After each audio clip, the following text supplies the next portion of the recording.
ইরানের হামলায় মধ্যপ্রাচ্যের ঘাঁটি ছেড়ে আত্মগোপনে যেতে বাধ্য হয়েছে হাজারো মার্কিন সেনা। কাতার, কুয়েত, বাহরাইন, সৌদি আরব সহ মধ্যপ্রাচ্যের বিভিন্ন দেশে অবস্থানরত যুক্তরাষ্ট্রের সেনা ও কর্মকর্তাদের লক্ষ্য করে প্রতিনিয়ত ইরানের হামলা চলছে। ফলে এই পরিস্থিতিতে যুক্তরাষ্ট্রের অনেক সামরিক ঘাঁটি খালি করতে বাধ্য হয়েছে।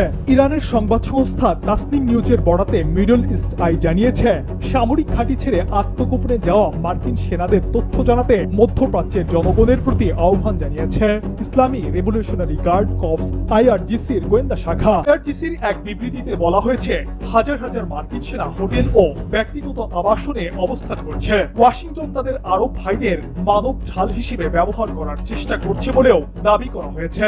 বিবৃতিতে তারা আরো জানিয়েছে, আমেরিকানদের শনাক্ত করতে বাধ্য হচ্ছে তারা, তাই হোটেলগুলোতে মার্কিন সেনাদের আশ্রয় না দেওয়া এবং তাদের অবস্থান থেকে অন্যদের দূরে থাকার আহ্বান জানানো হয়েছে।